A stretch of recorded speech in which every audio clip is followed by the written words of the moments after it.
it is time to open up the box.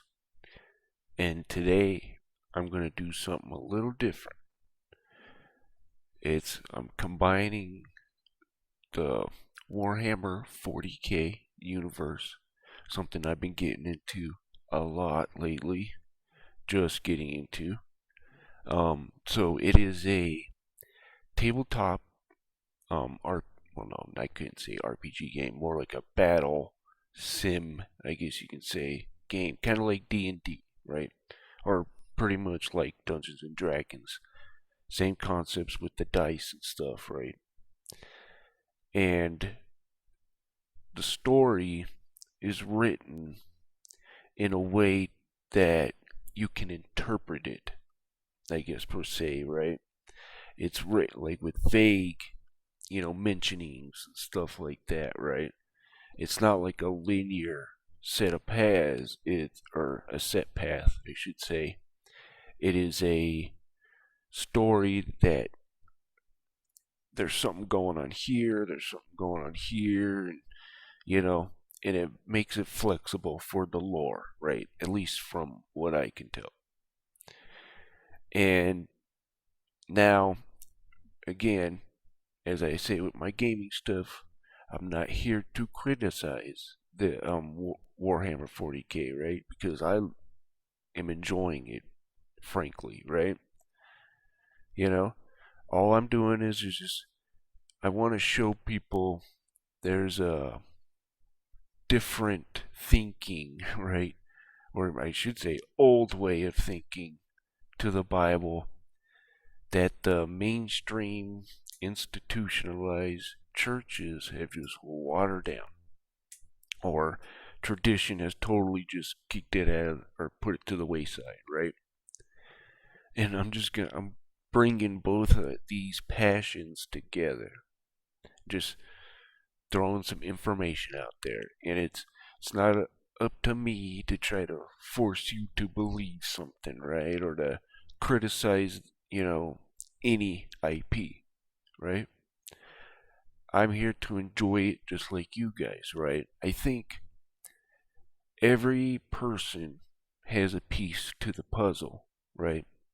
If I throw away, even though I may not agree with this person's, you know, of this part of their ideology or something like that, right? Doesn't mean they don't have a piece to the puzzle, right? And if I throw that out, I'm missing a piece of that puzzle. You know what I mean? So I don't like to demonize these IPs. I'm not here to criticize. And I really don't like to give my opinion because, you know, when you give your opinion, sometimes as a content creator, it kind of comes on other people and your opinion becomes their opinion, right? I want people to look at the information themselves and just take it in. Do whatever you want with it. You want to throw it away. But anyways, enough of that. Let's get into this. So as in the intro there, in the grim dark future, there is only war. And that is very much true in the Warhammer 40k universe.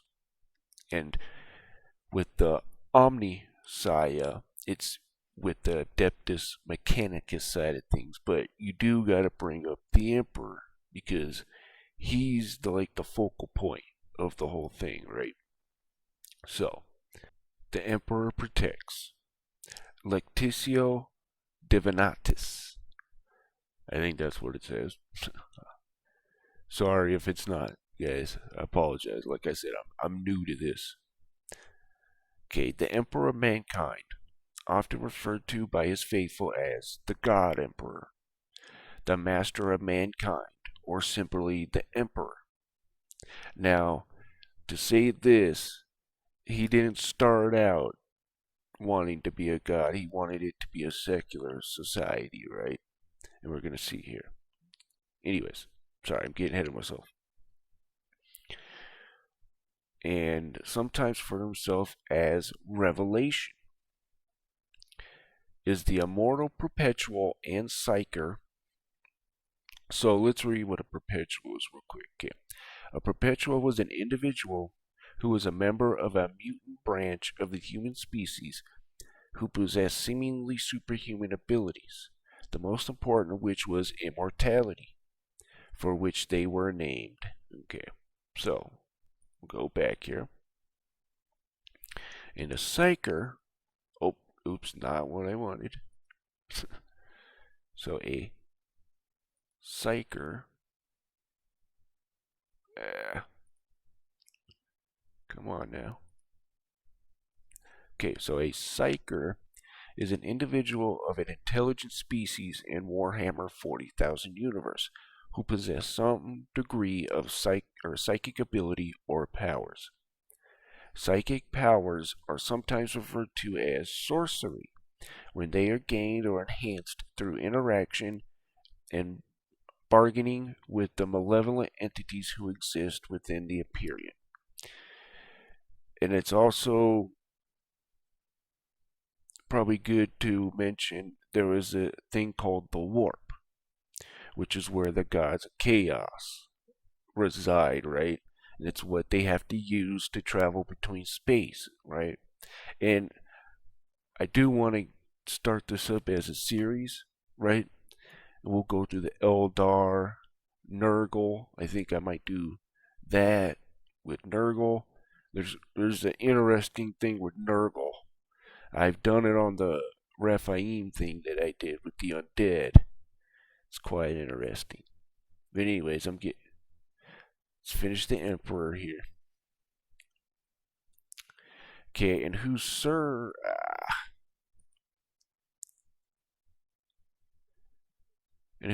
as the reigning monarch of the Imperium of Man, and is described by the Imperium Ecclesiarchy and the Imperial cult as the Father, guardian of the God of humanity. Okay, so here's the Chaos Gods and the demons of the Warp. So the Warp is also known as the Immaterial, also referred to as the Empyrean, the Ether, the Sea of the Souls, the Realm of Chaos, Warp Space, or most commonly, the Warp is an alternate dimension of purely psychic energy that echoes underlies the familiar four dimensions of the material universe. So, there's that. Okay, I need to stop doing that. We'll just get through this here. So, Damon's Warp referred to him as the Anathema, for he is the greatest embodiment of universal order in the galaxy today and the most potent foe of chaos in existence. He was and remains the most powerful human psyker to have ever been born. He has sat immobile, his body slowly crumbling within the golden throne of Terra for over 10,000 standard years. Although once living in man, his shattered, decaying body can no longer support life, and it is kept intact by the cybernetic mechanisms of the Golden Throne and a potent mind, itself sustained by daily sacrifice of thousands of lives. The Emperor chose to sacrifice his immortal life at the end of the Horus heresy. That's a whole nother rabbit hole. In the service and protection of mankind. So, to the humanity's countless trillions across the galaxy spanning Imperium. He is nothing less than God.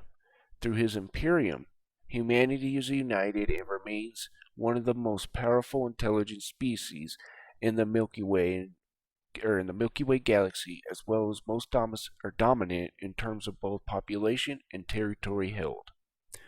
United under one government, mankind, my goodness, is able to survive the myriad deadly threat it faces from aliens. So, these aliens are orcs, the Eldar, let's see, what else? The Tyranids. The Tyranids are like a carapace type entities, not necessarily bug-like, but anyways, getting ahead of myself. We're talking about the omnissiah here, so like I said, it gets into all kinds of stuff here. Now, with the Bible stuff here, right? What if I told you the Bible may have told us who the beast was, right? This is quite interesting here. Nowhere does this say this is Satan here. But, the modern day institutionalized church would say that, right? That this is Satan. Isaiah 14:12 through 21. I mean, to me, this sounds more like the beast of Revelations, right? Okay, how art thou fallen from heaven, O Lucifer, son of the morning? How art thou cut down to the ground, which did weakest the nations? For thou hast said in thine heart, I will ascend. Let's pay attention to this right here. Satan was already in heaven. This guy here has to ascend into heaven. I will exalt my throne above the stars of God. I will sit also upon the mount of congregation in the sides of the north. I will ascend above the heights of the clouds. I will be like the Most High. Yet thou shalt be brought down to hell, to the sides of the pit. This is important right here. You're going to see why. Why am I bringing all this up? Right? They that see thee shall narrowly look upon thee and consider thee, saying, Is this the man that made the earth to tremble, that did shake the kingdoms, that made the world as a wilderness, and destroyed the cities thereof, that opened not the house of prisoners? All the kings of the nations, even all of them, lie in glory, every one in his own house. But thou art cast out of thy grave like an abominable branch, and the remnant of those that are slain thrust through with the sword, that go down to the stones of the pit. There it is again, as a carcass trodden underfoot. So now that this is what's really important here. Prepare slaughter for his children, for the iniquity of their fathers. 40K fans will know what I'm about to get into. I mean, well, not necessarily now, but will be getting into. For the iniquity of their fathers, that they do not rise, nor possess the land, nor fill the face of the world with cities. Okay, interesting. So we have all these traits here, right? Now, I'm not saying Games Workshop was representing the beast and trying to, you know what I mean? I'm not saying that. What I'm saying here is using the ideas of the people who made this, right? And just looking at the Bible going, huh, you know what I mean? This is cool. This is what I'm doing here, right? I'm not saying the emperor is the beast, because remember, this is a fictional book, or not book, tabletop, um, game, basically. But there's also video games, all that stuff, right? Which I'm getting into. Space Marine is totally underrated, by the way. That is an awesome game, I will say. And it sucks that it didn't get the recognition that it should have. But it is another game's coming out, so hopefully it's good. So, anyways, I just wanted to get that out there, right? Okay, so the machine god. Hail the omnissiah. He is the god in the machine, the source of all knowledge, right? So, this is connected with the Adeptus Mechanicus, right? I'll wait to get into those guys, but yeah. So the machine god, also known as the omnissiah or Deus Mechanicus, is the supernatural entity worshipped by the tech priests and other servants of the Adeptus Mechanicus as the embodiment and bestower of all knowledge and technology in the universe. For many in the Imperium of man, this belief connects with the orthodox theology of the Imperial cult, where the only God of humanity is the Emperor of mankind. But since the Adeptus Mechanicus is vital to survival of the Imperium, conflict over this issue is often avoided by the Mechanicus, willing conflation in its theology of the machine god's avatar in the physical world, the so-called omnissiah, with the Emperor himself. This compromise truly satisfies neither believers in the cult Mechanicus or Imperial cult, but it keeps the peace between the two faiths and the wider Imperium functioning. So it's quite interesting here, you know. Why am I bringing all this up, right? Okay. So Revelation 13:15, and he had power to give life unto the image of the beast, that the image of the beast should speak and cause that as many as would not worship the image of the beast should be killed. So I think here, this is my opinion, talking like this isn't necessarily like a AI, right? This almost actually like a spirit, or this is given a spirit, but it is an AI or something to that extent. You know what I mean? And you're going to see here that with the Adeptus Mechanicus, there's what they call the machine spirit, right? So it's interesting, you know. This is why I'm bringing this up. It's interesting, and I'm able to bring these two passions, especially of late with 40K, together, you know, and opening the mind here, right? Don't necessarily have to believe this stuff, just entertain it, right? And I'm not saying this is all about, you know, that this was based on the Bible or whatever, you know what I mean? Just bringing interesting, you know, thought processes, right, to it. Okay, so AI with the Spirit. Revelation 13:3, and I saw one of his heads as it were wounded to death, and his deadly wound was healed, and all the world wondered after the beast. So, with the emperor, like you said, where is it? He is sat immobile, his body slowly crumbling within the golden throne of Terra. That is kept intact only by the cybernetic mechanisms of the golden throne, potent mind itself sustained by the daily sacrifice of thousands of lives. So, again, we have his deadly wound, you know, was healed. Is there something to it, right? Is he uploading, you know, this Lucifer character, right? Is he uploading himself to a machine? Or should I say the false prophet in this instance? Quite interesting.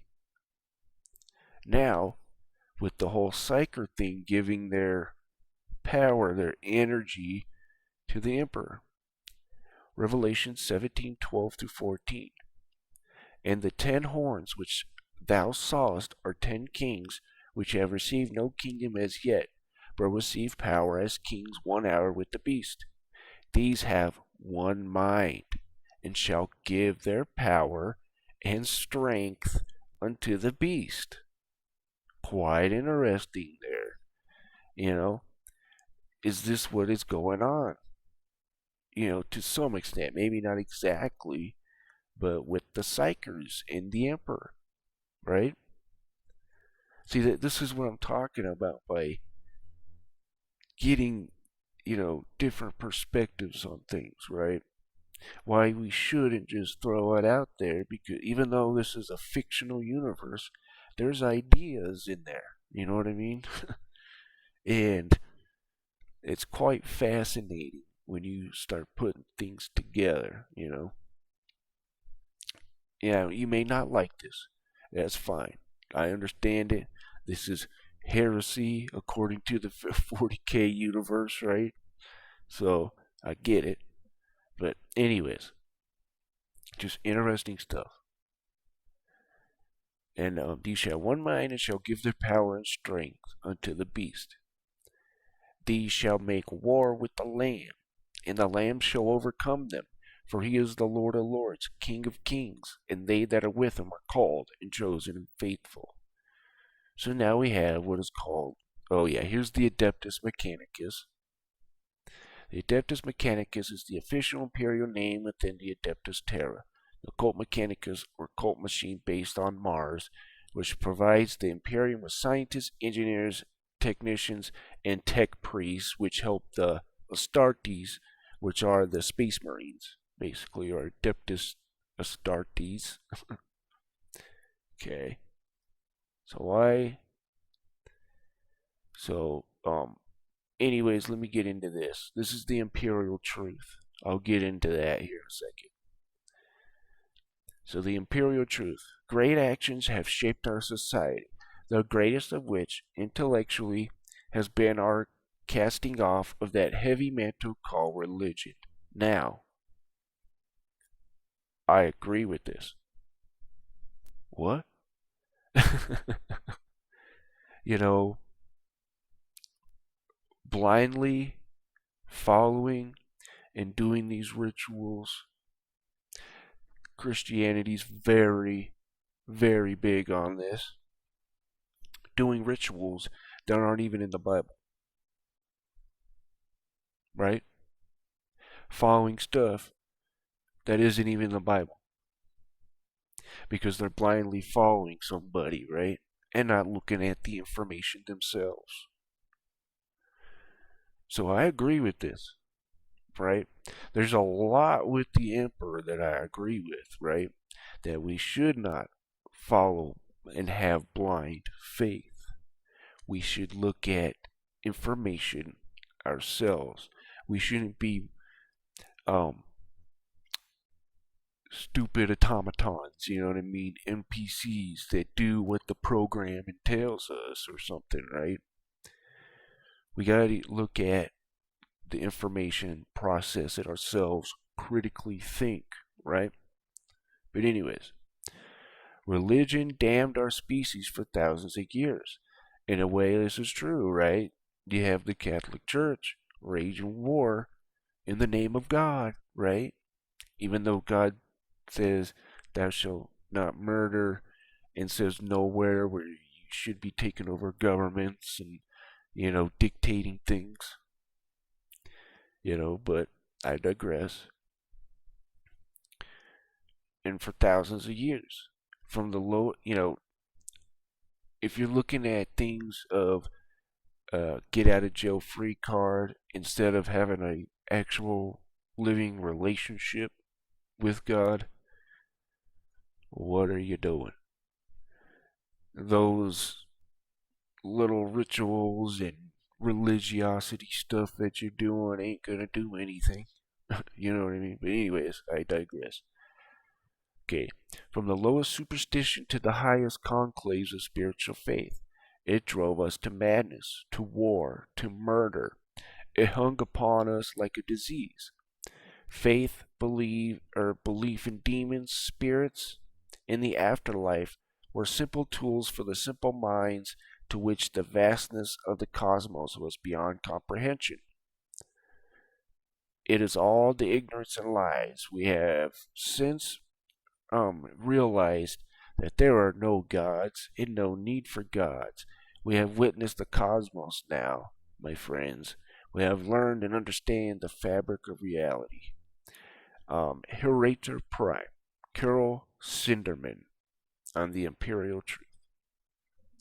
The Imperial Truth is name given to the atheist, rationalist, and materialistic ideology profligated by the Emperor of mankind, right? Now, isn't it a little odd, a little ironic that now he's the God Emperor, right? So, and it's not, I don't think, like when you read some of the lore, it doesn't sound like he wanted it to happen, right? It's just humanity. We become stupid sometimes, and that's what happens. you know, so I can't necessarily blame the guy, right? But anyways, but that could be false too. He could have had some underlying plan, right? This is the thing with the Warhammer 40K universe. It's you can interpret things yourself, right? It's not that it's not necessarily black and white, right? There's some gray areas and all that, right? But anyways, so that's pretty much the Imperial truth. Now, I want to get into the Adeptus Mechanicus, which are the tech adepts of the Mechanicus are primarily keepers of what are viewed as sacred wisdom, privileged caste of tech priests who jealously guard the knowledge required to maintain and construct much of the Imperium's advanced technology. So in the Imperium, they're afraid of advancement because there was a period of man's golden age, right? And then they made the men of iron and stuff like that, right? And then they had a war with the men of iron, and their own creations and stuff basically almost killed them off, and they couldn't warp travel and all this stuff like that, at least from what I read. If I'm wrong on that, go and correct me in the comments. But anyways, so then the tech priests are there to also a uh, a tech marine can go to these tech priests, right, and learn how to heal their brethren, right? I think you would call them an apothecary. Alright, so there's the Adeptus Mechanicus. Now, the Bible part of this. Daniel 2:43.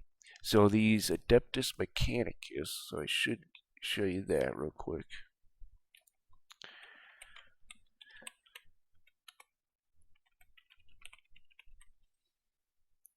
I probably didn't even spell that right. Oh well.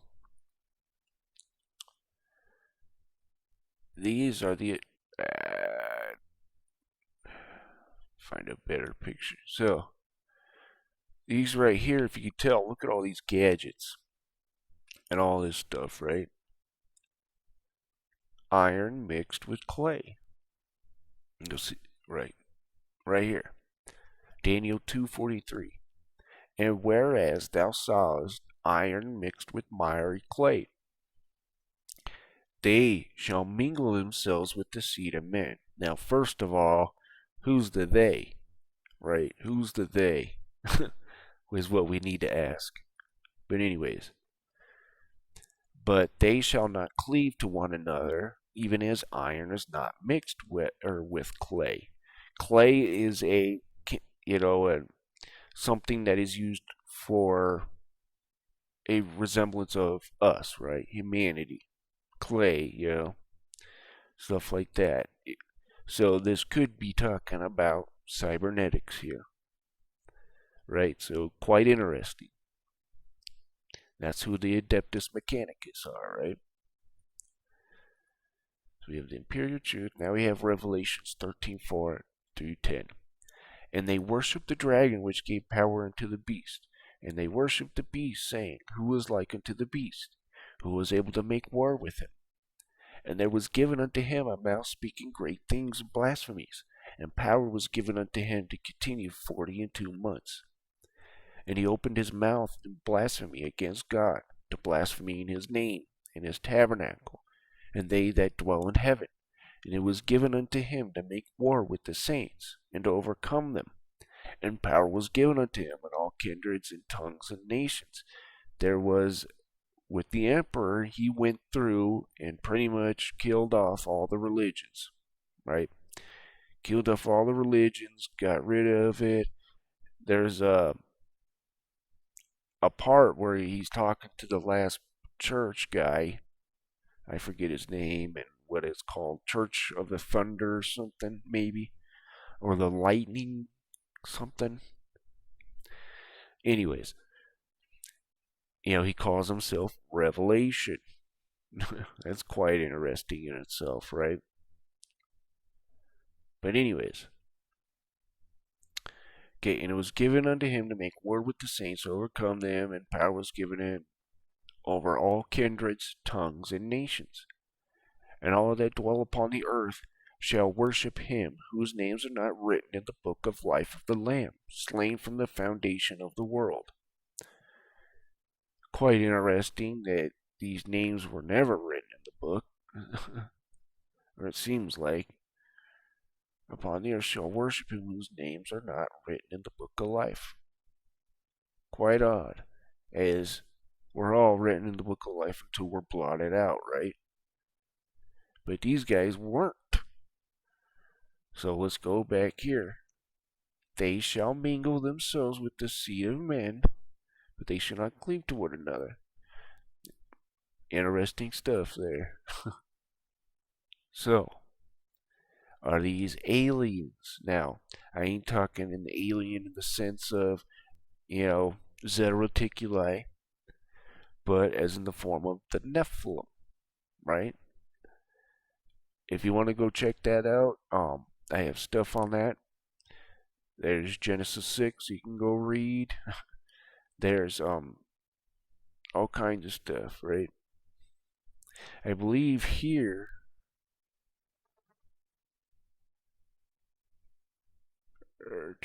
yeah, never mind. But go look up the 3 unclean spirits, like frogs. Right? Or here. I might as well bring it up. Okay. Clean spirits like frogs. KJV.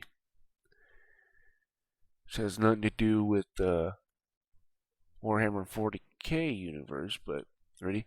And I saw 3 unclean spirits like frogs. The alien greys, right?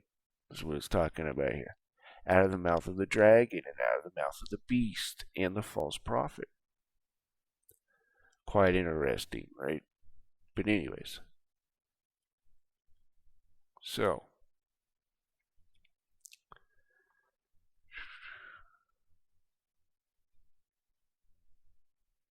Anyways, yeah, we're done with that verse. So. 2 Thessalonians 2:4. So, let no man deceive you by any means, that they shall not come except their coming of falling away first, that a man of sin be revealed, the son of perdition, who opposeth and all exalteth himself, because he exalted himself, that is called God, worship, so that he as God sitteth in the temple, showing himself that he is God, right? So, let's take a trip back to this one. So, I will ascend above the heights of the clouds. I will be like the Most High. Yet thou shalt be brought down to hell on the sides of the pit. They that see thee shall. So he was brought down to the pit, right? Where is it?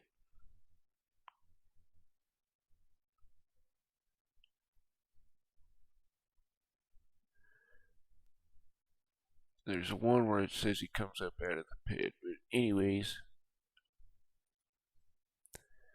let's get into the Primarchs here now. So we have here where it says, prepare slaughter for his children for the iniquity of their fathers. Right?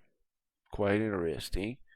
We have the Primarchs, were the 20 genetically engineered transhuman sons of the Emperor of mankind. Created in the late 30th millennium, they were intended to be the immortal and superhuman generals and proconsuls, I think, yeah, proconsuls, who would command the Emperor's great crusade to reunite the scattered human race beneath his leadership. Like I said, remember, the warp couldn't be used, so all these colonies and stuff like that went to decay and all that stuff. So, to reunite the scattered human race beneath his leadership, their genomes later served as the genetic templates from which the Emperor crafted his 20 Space Marine legions, the Adeptus Astartes. The Primarchs were bred to be perfect generals, warriors, and statesmen, larger, stronger, faster, and smarter than any normal human could ever hope to be. They possessed a potent charisma. And I forgot to put this in here. Genesis. Oops. 6. Yeah.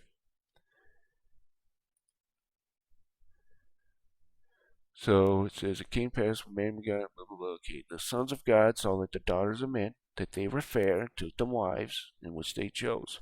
So come down here to verse 4. There were giants in the earth in those days, and also after that, and the sons of God came into the daughters of men, and they bare children to them. The same became mighty men which were of old, men of renown. So, quite interesting. Now here's this. This is Dagon, the god, right? So, why am I bringing this up? In other cases, it is said, Dagon, or in other cases, Dagon is said to keep with him 7 children of the underworld. So,